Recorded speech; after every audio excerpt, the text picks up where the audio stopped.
Okay, just a quick one.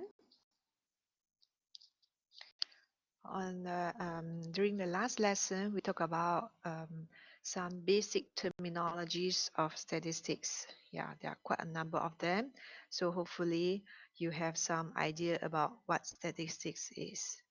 Yeah, basically these are the six important words in statistics. Three pairs. Population consists of all the individuals or objects that we are interested in our study, but they're usually too huge for us to handle. So what we do is we randomly select some for our analysis, and that is called sample.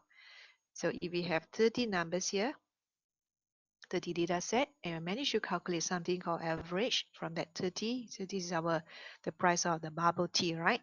So this $3.50 is from the 30 numbers here. We call this number a statistic. Why? Because it is calculated from a sample. This statistic is used to estimate what I want to know about a population. So this population consists of many, okay, not only 30, probably 3,000 or maybe 6,000 or 30,000, right? So, but I would like to know what's the average of this. I won't be collecting the data for that, but I will rely on the information I get from here. So the characteristics here is average is $3.50. I'm going to use this number to make an estimation about the average of the whole population. Okay, so the average that belongs to the population is called parameter. We have two words here. When you are in a stage of analyzing your data, try to describe your data, we are at a stage called descriptive statistic.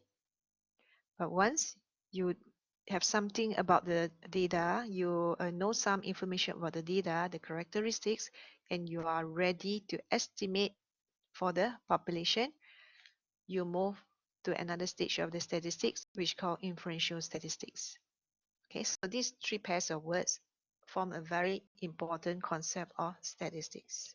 So we will continue on with this concept from the beginning, from the first lesson until the last lesson.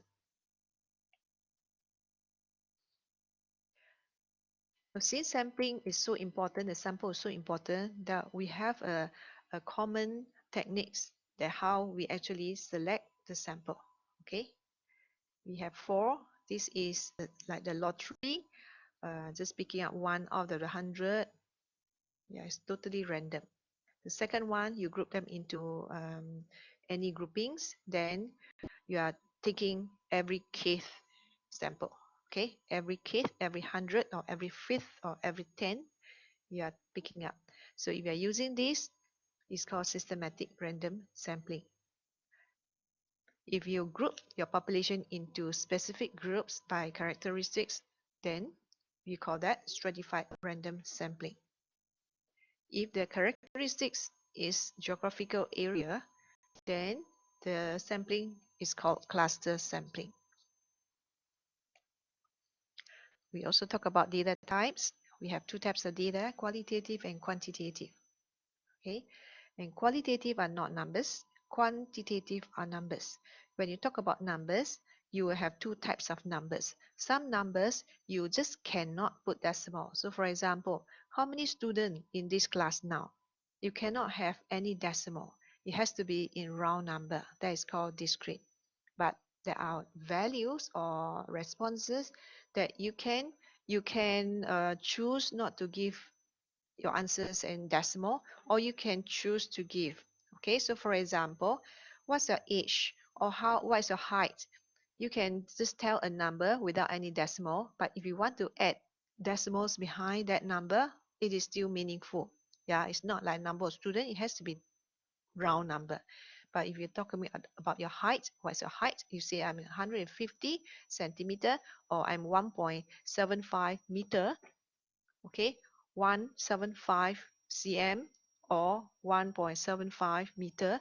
So you can have decimals at the back. You can have 175.3 cm. Yeah, so those measurements those data are called continuous.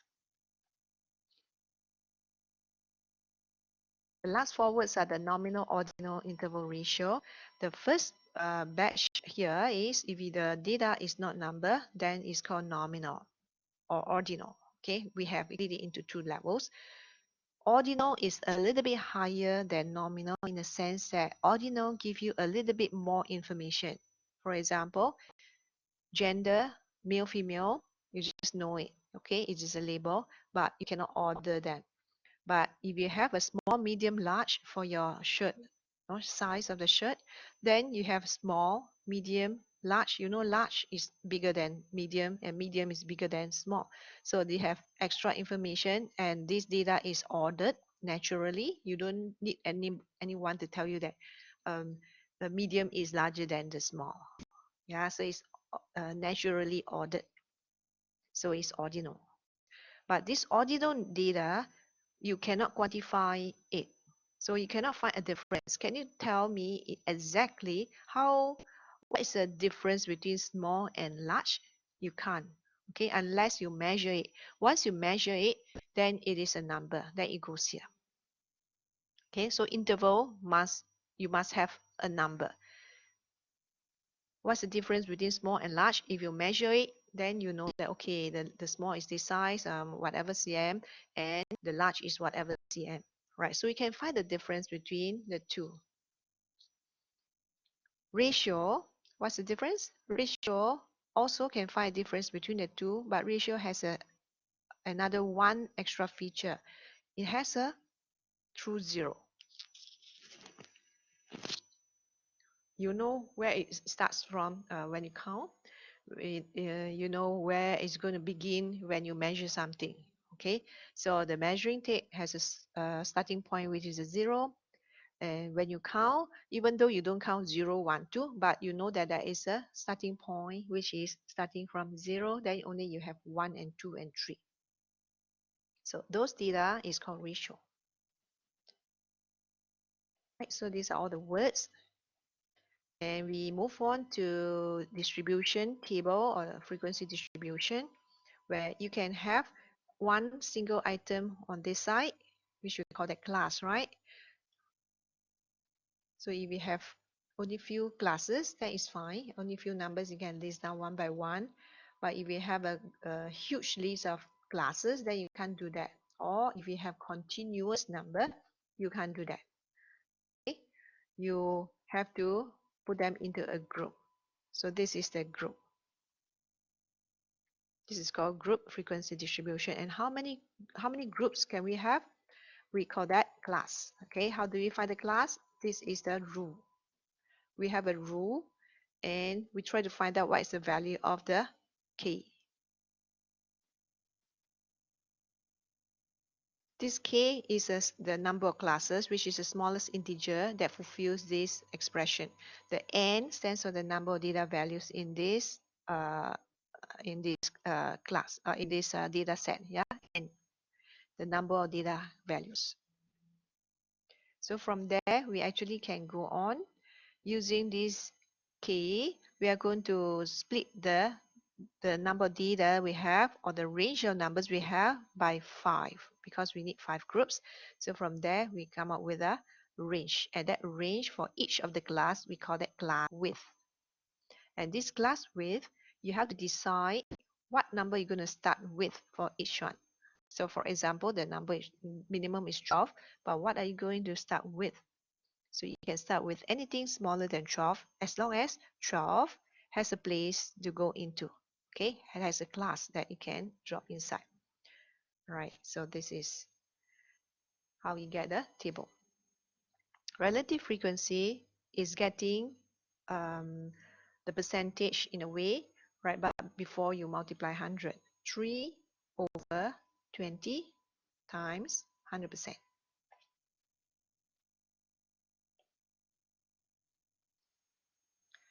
Okay, so you have another options here when you have a lot of data points, even though it is discrete, number of DVDs is discrete, but you still use a group frequency to do it because the number is too huge, right? 0 all the way to 31 is too long a list for you to list down one by one.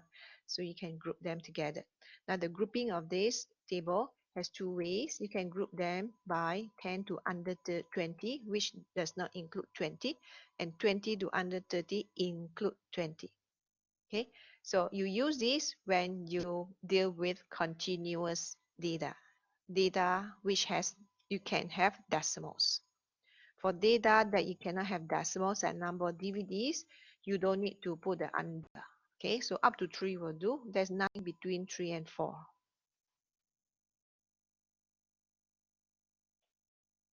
Right, so okay, we do have something called cumulative frequency, where you keep adding it. Yeah, so how many customers have 7 or less DVDs? 7 or less will include both.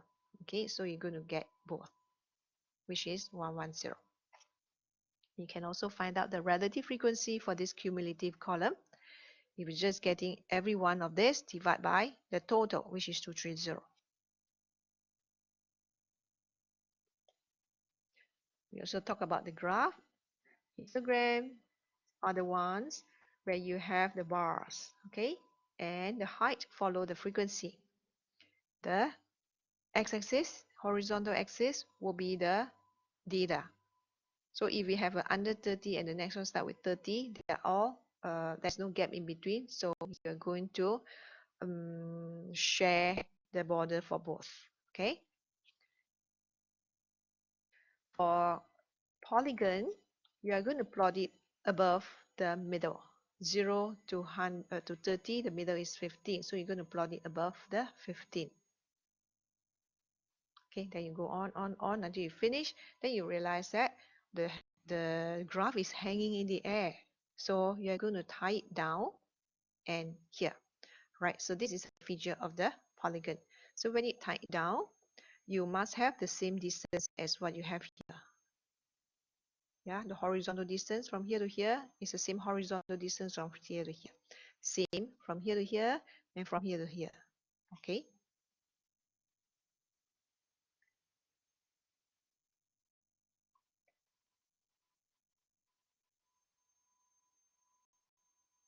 This is the OJA, which is a cumulative frequency graph. So the first one, you start from 36. 36 is below 30. So the 30 is more important than the 0. 36 is below 30. 68 is below, now 68. 104 is below 60. So these are the more important number that you show. Yeah, so you plot the number above these numbers. Then you have extra thing here, which is the added function or added feature of a ogive. Okay, so you have to connect it down to the horizontal 0.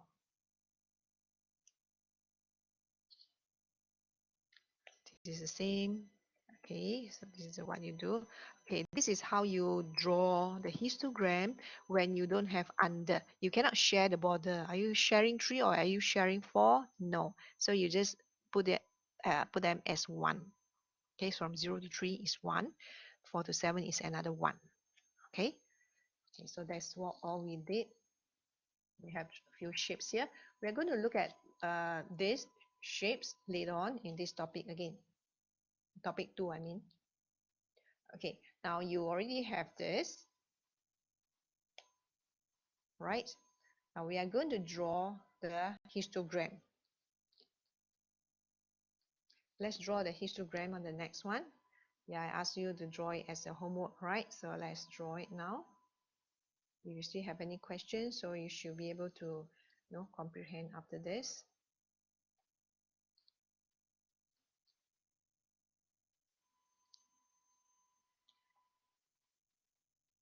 Right, so using this, first of all, you just draw a line here. That will be the axis, correct?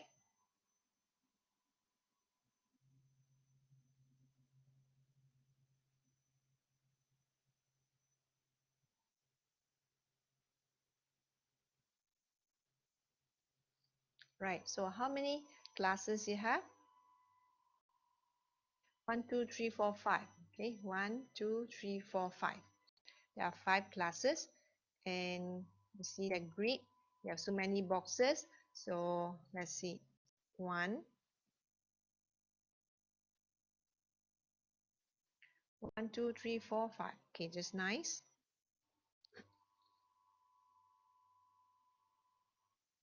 And what is the labeling of the first class? 100 to 105.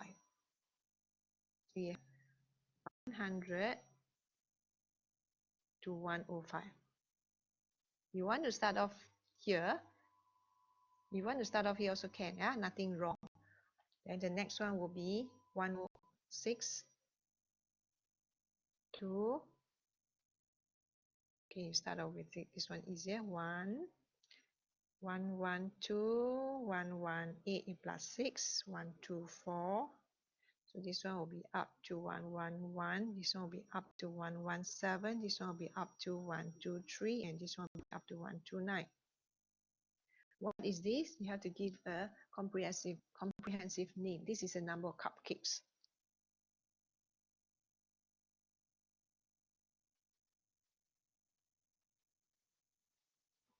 Okay, and what is on this side? The y-axis will be the frequency. Okay, and look at the frequency. 3, 9, 12, 5, 1. The biggest is, the highest is 12. Okay, so you have to be able to give up to 12. So I guess it's enough. So it's 1, 2, 3, 4, 5, 6, 7, 8, 9, 10, 11, 12. Okay, of course, this is starting point 0. Now we are ready to draw the graph. The first one is 3. The second one is 9. First one is 3. So the first one is 3. 3 is here. The second one is 9.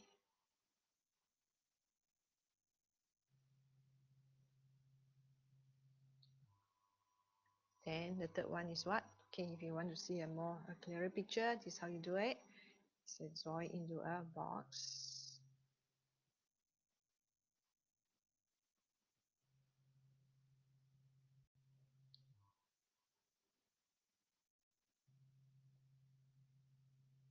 Right, so the next number is what? 3, 9, 12, 5, 1. 12, 5, 1. So we have to draw this first. 12 and 5. 5 is here.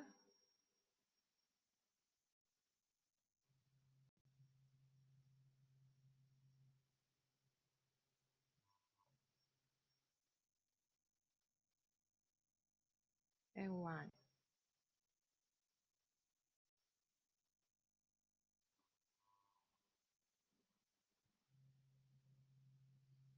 Okay, then you just connect it all the bars.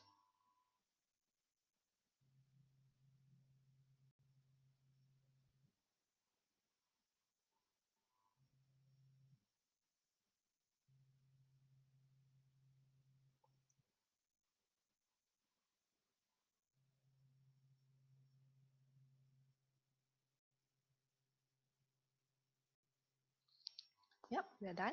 This is histogram.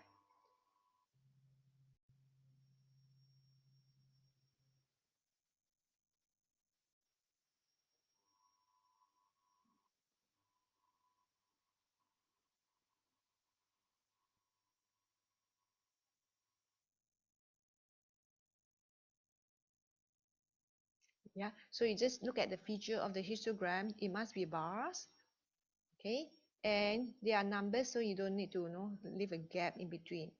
Yeah, just take note.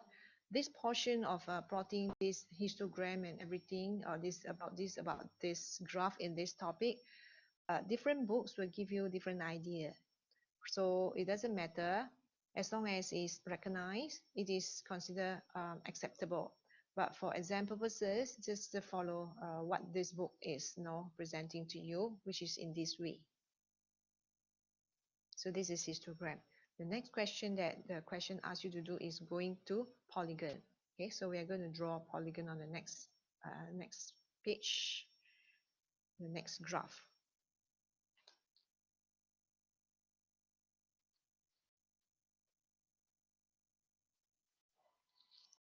Okay, so you're going to repeat all over again. Graph.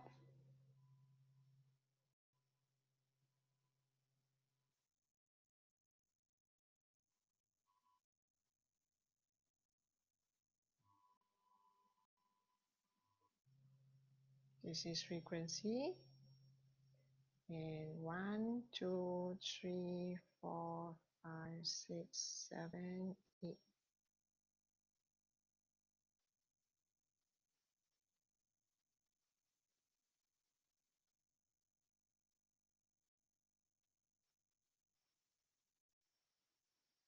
Okay, 0 here.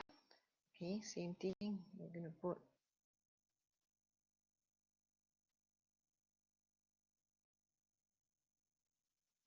this is the number of cupcakes.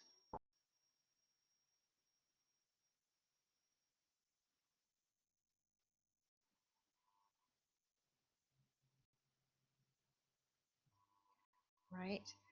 But when we are plotting polygon, this is polygon, yeah? We are going to use a midpoint. So let's look at what we have. The first midpoint is 102.5. 102.5 is 3. 102.5 is 3. So the first one is 102.5 and is 3. You put a dot, you put a cross. Okay. Then the next number will be 108.5, 114, 120, and 126.5. And the number will be 9 for this. And 114 will be 12. Then you drop down to 5. And it goes to 1. Okay, so now I'm going to connect points again.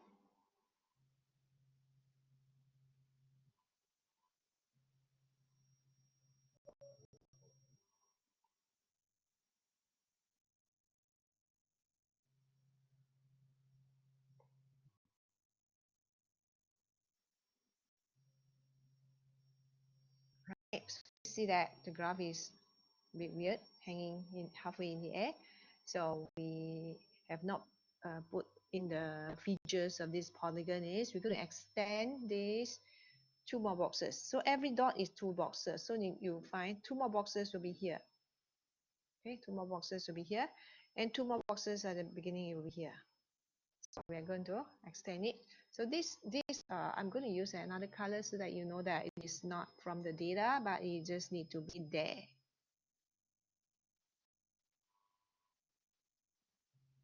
It has to be there to make the polygon complete.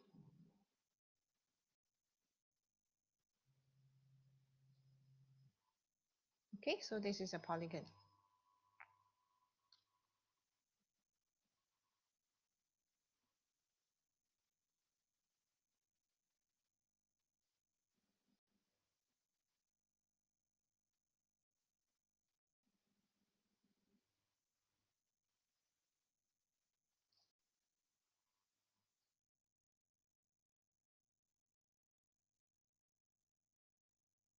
Now we move on to the next graph, which is ogive.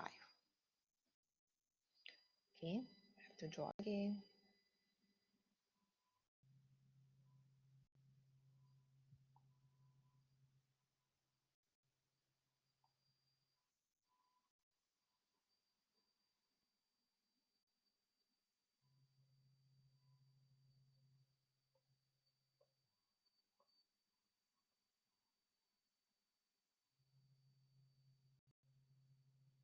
this is called cumulative frequency.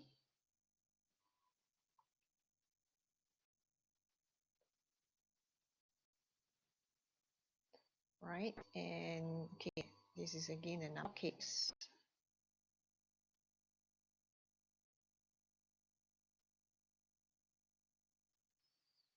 Then let's see what's the data we have. Cumulative frequency is we're going to plot this column. Okay, this column. So you see the maximum is what? Is 30. The maximum is 30. And we still have 5 classes, right? The first one starts from 105. So you need 30. 1, 2, 3, 4, 5, 6.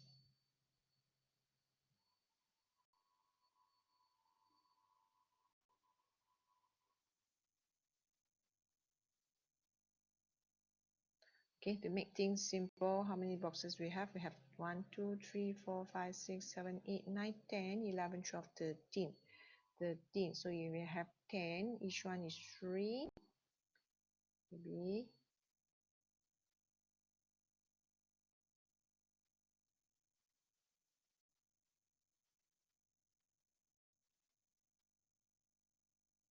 try to make full use of the size of the graph, yeah?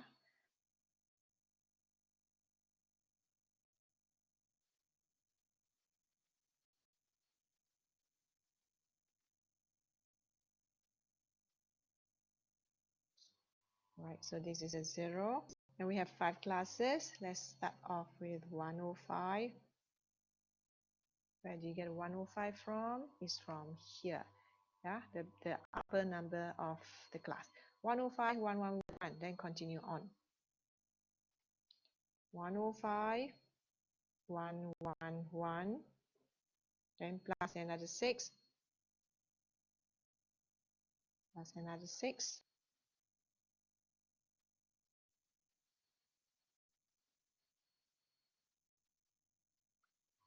So 105, what number do you have? 105, we have 3. Then the next number will be 12, okay? 3, okay, 3. The next number will be 12. What else? 29, 30. 24, 29, and 30.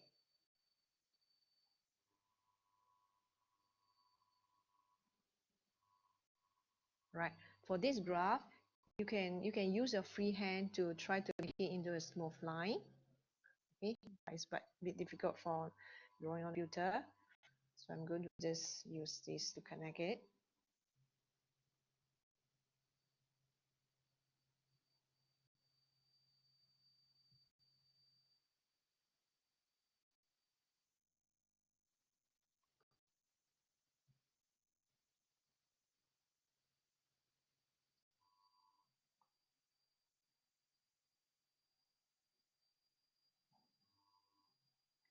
And this one will be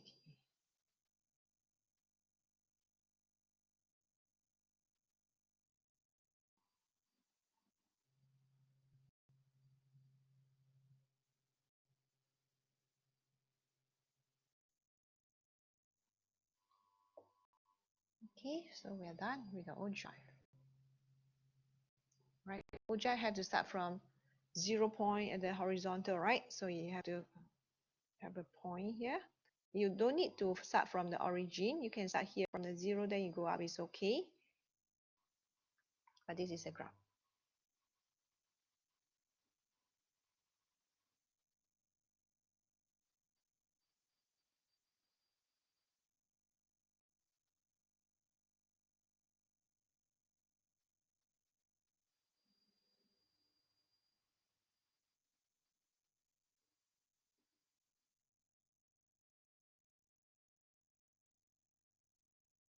Right, done with it. So we are going to look at a few questions here. We will do this in a tutorial, so just leave it alone first. This is a tutorial question. You know where to get it?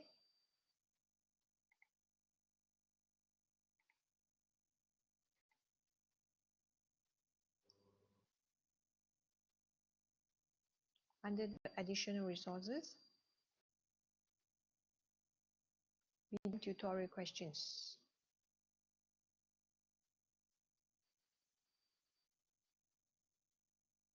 This is your blackboard. Move down after topic 9, additional resources, tutorial questions.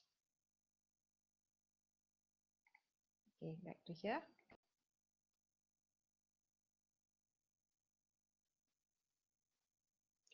The first question, just leave it. The second question, just leave it. So we'll do a simpler one first, yeah? Right, so look at this list. Can you tell me whether the variables here, discrete or continuous? All of them are numbers. All these are numbers. Number of laptop, cost of the student, how much you pay for the book, how many patients in there. So they are all numbers. But we just need to know these numbers are whole number. This one has decimal, right?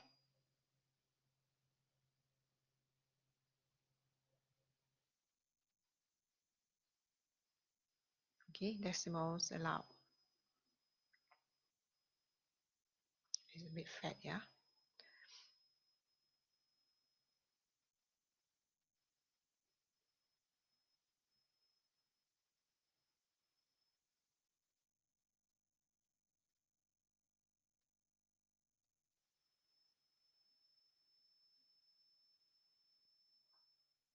Okay, for discrete is whole number.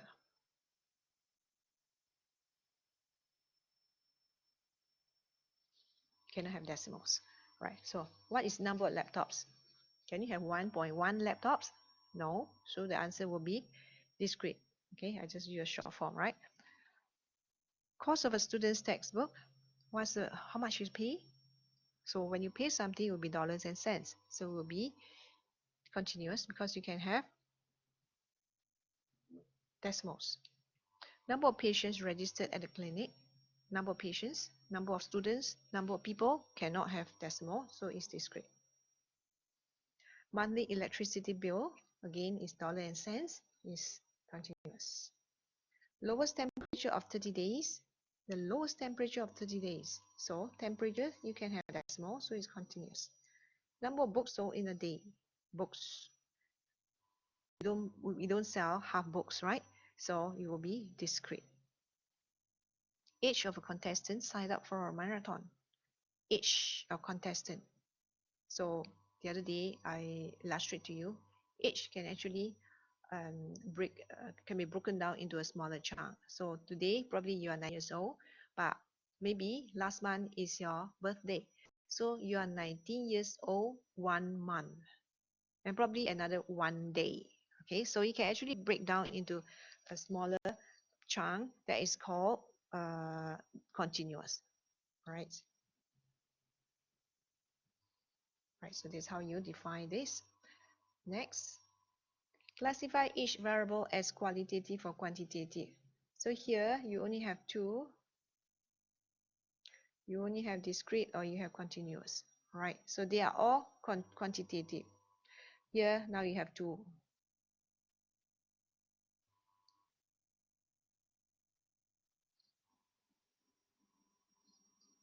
If it is quantitative, then you have to tell whether this is this or this is this, yeah. So nationality,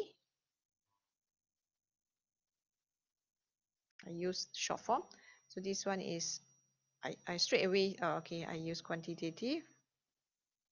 Then this is discrete, this is continuous. I use short form, yeah. Nationality of students enrolled in a program, this is qualitative. Okay, they are not number. Blood pressure of someone, blood pressures. Blood pressures are quantitative. Is it continuous or discrete? Pressure. You measure the pressure of a bicycle tire. The equipment you have can allow decimals. Yeah. The blood pressure that you have in a clinic, you don't see any decimal because we think that it is not necessary, not that it cannot have, right? So blood pressures are continuous. You can have decimals if you want to because the, the equipment allows, okay? Weight of boxes in a storeroom. Weight, so it's quantitative again. What is it? Weight, continuous. The type of automobile in a shopping center car park lot. So you look, just glance through the car park, you see a lot of cars, a lot of vans. These are all type of automobiles. So it is qualitative, not number. Yeah, you have car, you have van, you have four-wheel drive, you have probably motorcycle. Yeah, so this is a type of automobile. Distance traveled, so distance is quantitative. Travel, so it's continuous. You can have decimals in your answer. Number of audience, number of people is quantitative but discrete. The actual volume again is quantitative.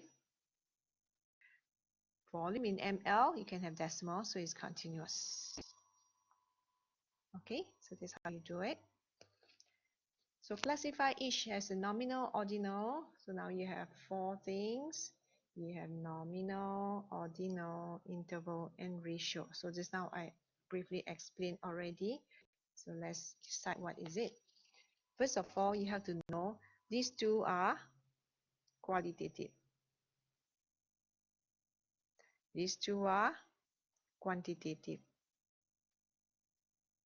Okay, right. So number of pages you count, so it's quantitative. But which one is it? When you count, there is a starting point, which is a 0 point, which is called true zero.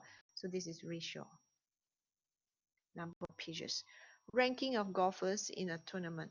First class, second class, or first place, second place, third place. So is it 1, 2, 3? No, right? So how do you know whether it's a number or not? You just need to take one data minus of the other one. Can you take the third place minus the second place? You get 1. What does that mean? Third place minus second place become first place. So it doesn't make any sense to you. So this is not a number. This is just words. Yeah, these words has an order. First, second, third. This one is better. This one not so good. This one is not so good than second. So this is called ordinal. Temperatures of a country. Now, does it have a true zero? Does it start from 0? If the answer is no, then it should be interval.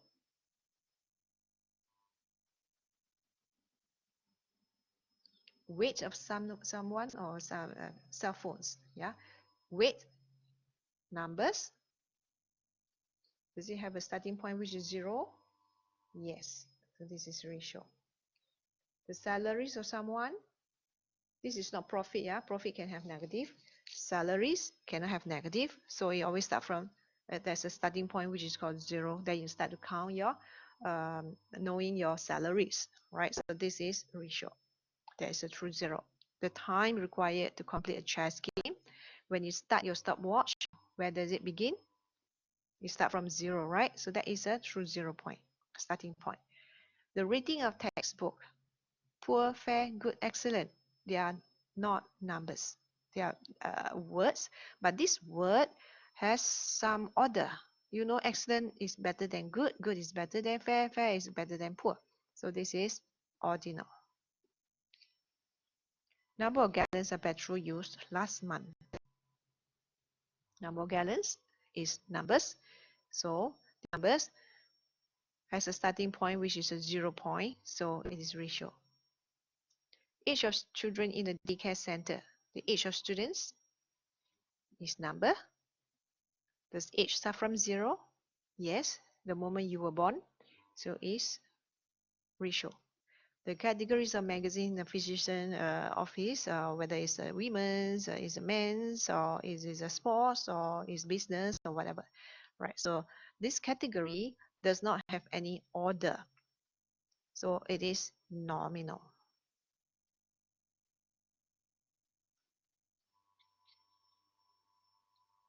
Hopefully you're clear about all these 8 words. These 8 words, what are the 8 words? Qualitative, quantitative, discrete, continuous, nominal, ordinal, interval, ratio are the 8 words that always appear in your exam. So make sure you understand every one of them. Okay, now we move on to 1.2. Topic 1.2. Have you done up this table? So basically what you do is you just fill that, the highest point is 9. So 4, 5, 6, 7, 8, 9. Okay. Then you just find out how many 4. How many 4 you have? Just count from here. 1, 2. There's only 2. Yeah, then you put 2. Then how many 5? 1. Okay, no need to put differently. 1, 2, 3. Then you have a 3. Okay, then you finish everything. How many you have? You should have 30 numbers, right? No, you have 36 numbers. 36. Yeah, total up and see whether you should get 36. So how do you find out this? It will be 2 out of 36. Then you find out how much is 0 point something. This one is 3 out of 36. So it's 0 point something. Okay, so when you add up this 0 point something, it should give you 1.1 exactly. Right, so have you done that? So I'm going to show you the answer and see whether you have it all correct.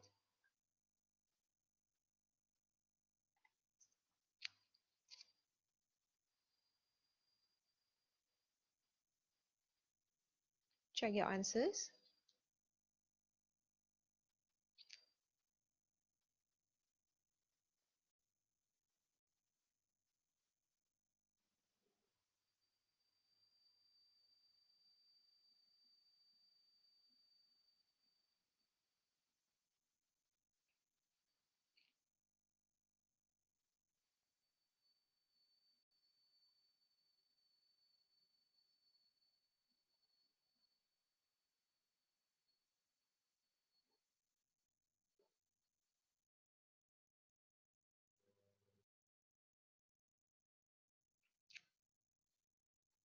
Done.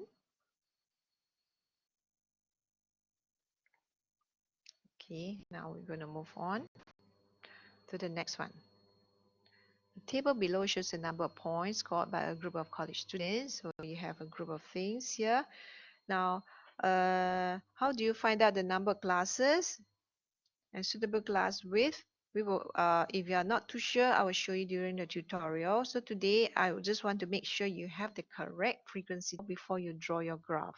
Okay, so it starts from 51 to 57. What will be the next number? Will be 58. 51 to 57, you actually plus 6, right? So you actually plus 6 here also. 58 plus 6 will give you 64. Then you continue with 65 plus 6. Then 72 plus 6. 79 plus 6. Okay, so that's how you build up the class. Midpoint will be, midpoint you always get the first one and the second one plus together. Then you divide by 2. Then you get 54.5. Oh, sorry, 54 exactly. 1 plus 7 is 8. And do the same thing on the second one. You should get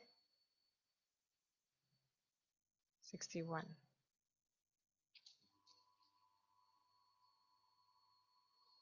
And continue. Right. So now how do you do up the frequency is what I have shown you last time. Okay, so I've shown how do I show you? I just make it smaller.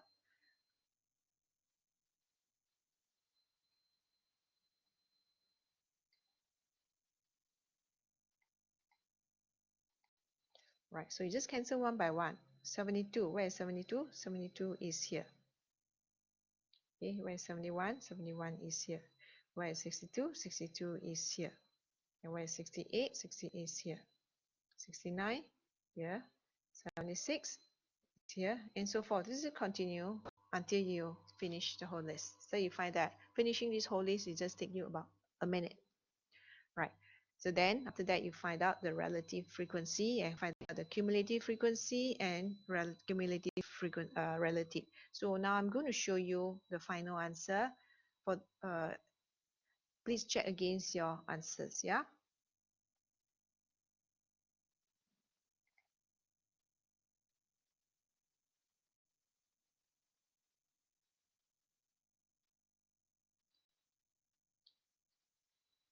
So this is the frequency we get eventually after you go through all the 30 numbers. And for each of these, you divide by 30. 4 divided by 30, 6 divided by 30, you get this column. Then cumulative frequency is you keep adding. The first one is the same. How many 64 or below? So you add these two, 6 plus 4, so you get 10. How about this third one? You 8 plus 6 plus 4, you get 18. Okay, so you always get the last one plus the next one. Last one plus the next one. 27 plus 3, you get 30. So this is cumulative frequency. And the last one is cumulative relative, where you take every one in this column, divide by 30. Then you should get this.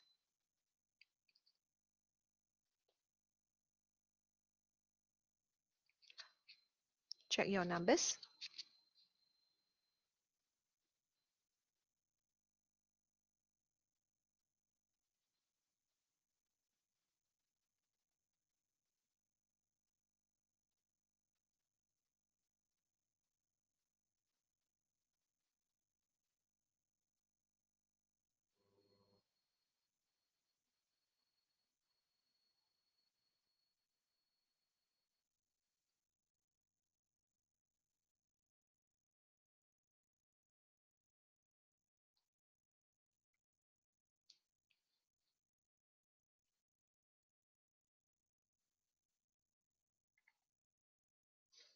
Okay, then the next one will be the next one, right? So you do the same thing, follow exactly this.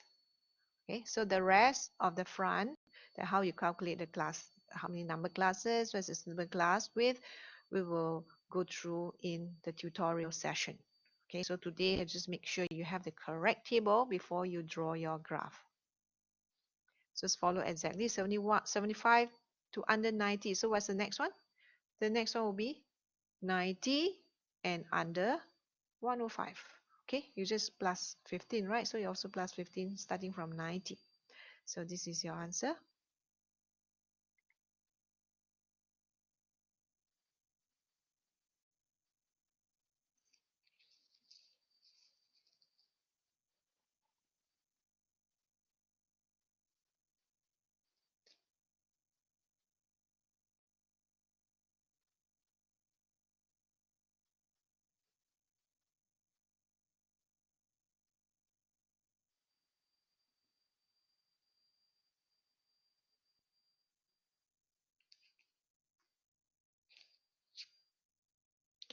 Okay, so with this table correctly done, you check all the answers already, then you can construct the histogram and polygon as what been asked in the question. One histogram, one polygon, one ogive. Okay, same as what I have illustrated to you just a while ago. Just draw it at the end of this tutorial. This tutorial have some graph paper at the back, so you make use of this graph paper to draw your graphs.